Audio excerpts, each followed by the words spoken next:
Today, we turn on the television and see a baseball game.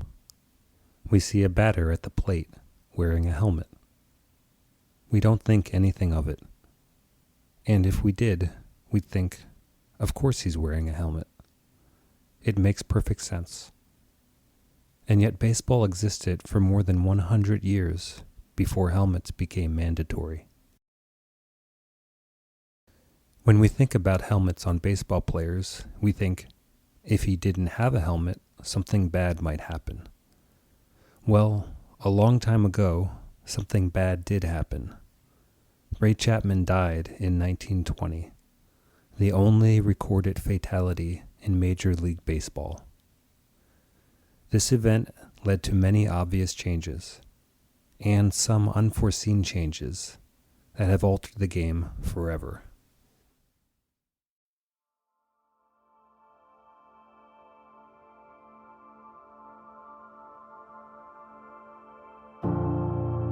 You're listening to the Midnight Library of Baseball, where there are no loud noises, no jarring music, only nostalgic, thought-provoking, emotional stories about baseball. I'm Ben Orlando.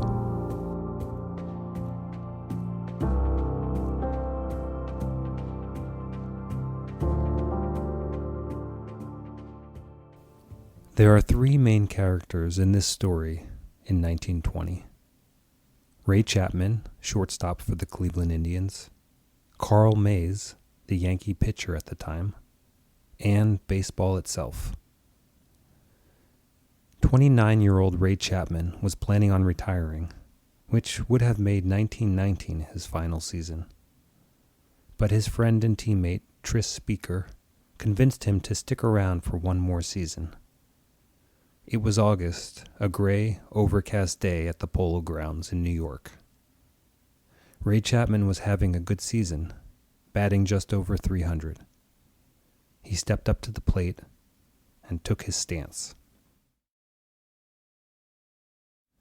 The man Chapman faced that day, Yankees hurler Carl Mays, was not a traditional pitcher.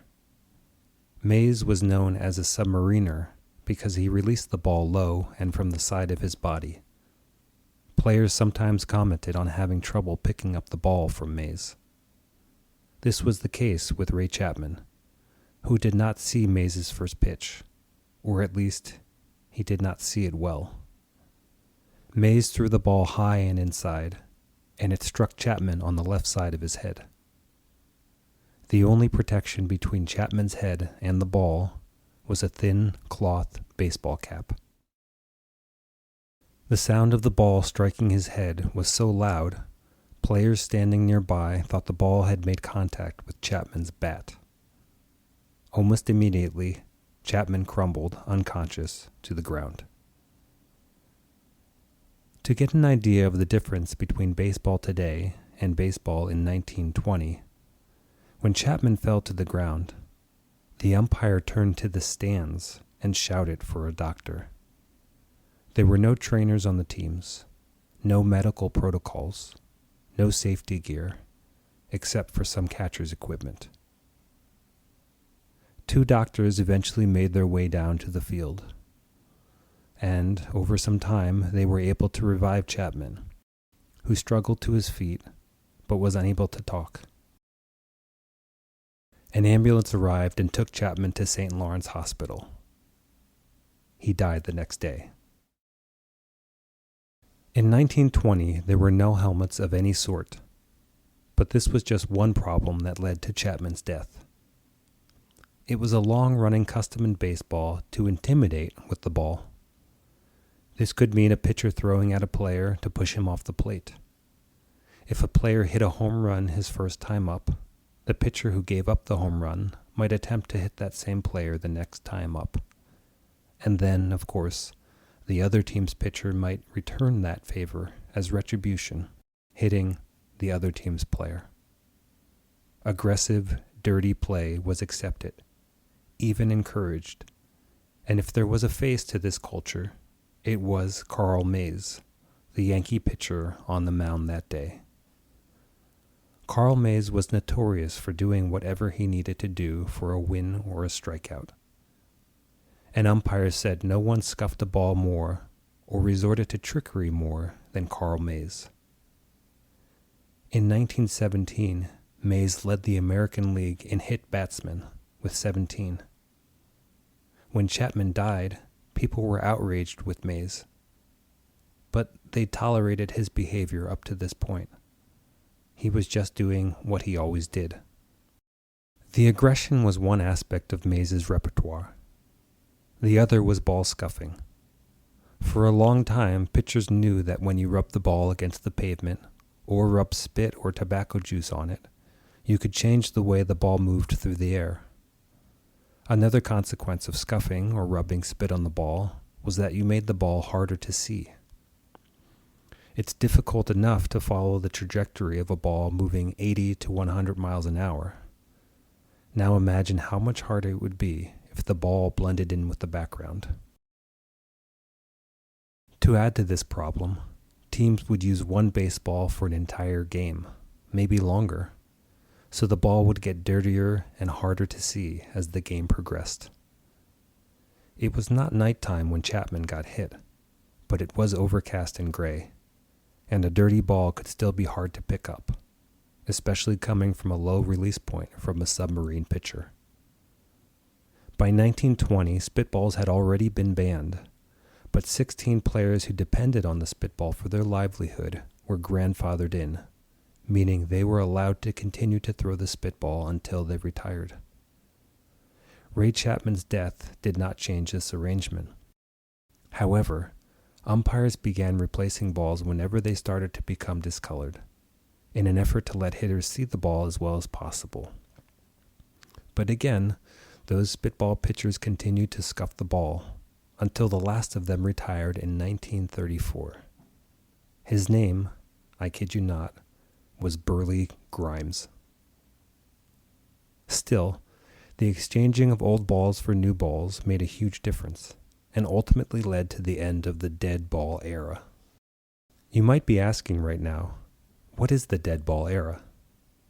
This is the time between 1900 and 1920, when pitchers dominated, batting averages were low, and home runs almost non-existent.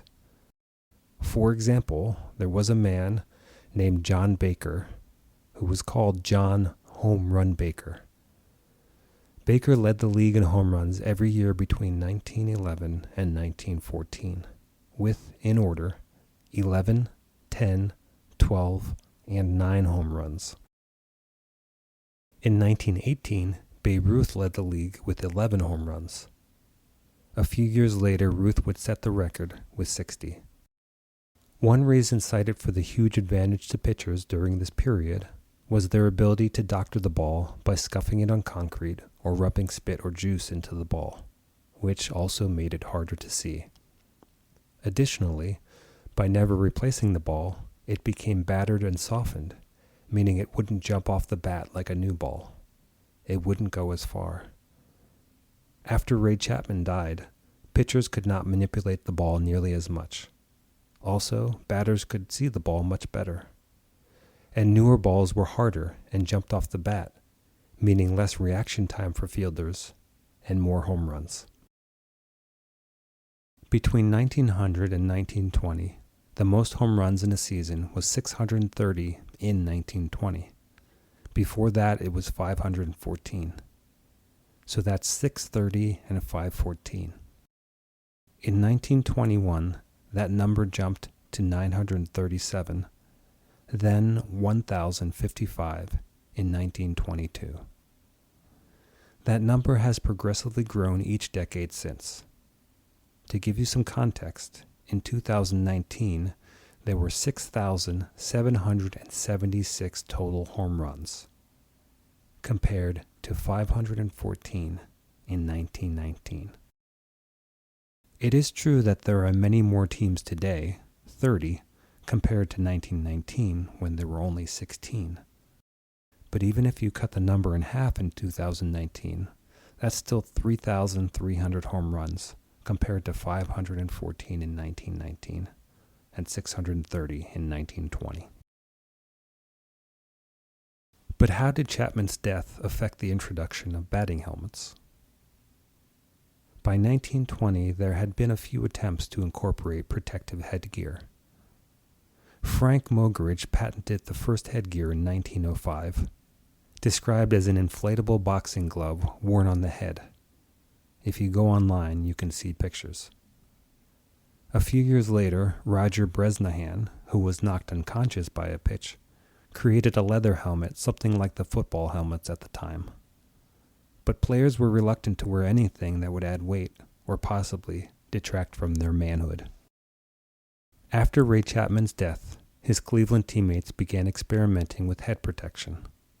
But nothing much came of it until 1940, when Brooklyn Dodgers president Larry McPhail grew concerned that his players were constant targets of beanballs, meaning other teams' pitchers were intentionally throwing at them, for reasons already stated earlier. So McPhail set to work, using the jockey in horse racing as inspiration. He hired 2 Johns Hopkins doctors to create a prototype. What they eventually settled on was a plastic shield that you could insert into a cloth baseball cap, to be as discreet as possible. Very different from helmets of today. Dodgers players began wearing the protective gear at the start of the 1941 season, but other teams and players were skeptical, until, 1 week into the season, Dodger Alex Camporis was hit on the head while rounding the bases. 3 days later, Dodger Pete Reiser was hit in the cheekbone. Reiser still was hauled off on a stretcher and needed a few stitches, but the doctors said his protective gear might have saved him from a skull fracture. Word spread about Reiser's good fortune, and teams began testing out their own protective gear. In 1953, Pirates general manager Branch Rickey designed a plastic helmet that was the first prototype to resemble the modern helmet. Little by little, the helmet made its way into the game, until both the American League and National League required helmets by 1956, and Major League Baseball officially required helmets by 1971. But just like the spitball rule, they allowed players who started their careers before these regulations to continue without helmets if they wished. And again, some players did wish to go without head protection. The last player to avoid the helmet was Bob Montgomery, who went helmetless until 1979. Innovation trickled in over the years, like the ear flap introduced in 1961 and required by 1983. There's the C-flap that comes over the face for players recovering from facial injuries, and face masks or cages like football helmets. Modern helmets have padding and ventilation. In 2007, minor league player Mike Coolbaugh was coaching first base when he was struck in the head and killed by a line drive. Since then, base coaches have been required to wear helmets. Today, the biggest, strongest, manliest man would not hesitate to wear a batting helmet, or face guards, or elbow guards, or shin guards. Runners now wear special gloves to protect their hands when sliding into the base. But there are still limits. In 2016, several pitchers in the major leagues tried out protective headgear. You can see photos online. The prototypes are interesting, and so far there are no takers. No matter how often we upend tradition, stereotypes, and supposed threats to masculinity, there is always more hesitation, more fear of change, more fear of threats to one's self-worth and how one is perceived by others. Right now, Little League players often wear helmets that resemble football helmets with cages covering their faces. In 10 years, this might be the new helmet of Major League Baseball. In 10 years, pitchers could wear helmets, or some kind of soft matting may be placed around the bags to make sliding less dangerous. Who knows what the future will bring? That's our show. Our music, A Long Way, is by Sergei Pavkin from Pixabay. Good night.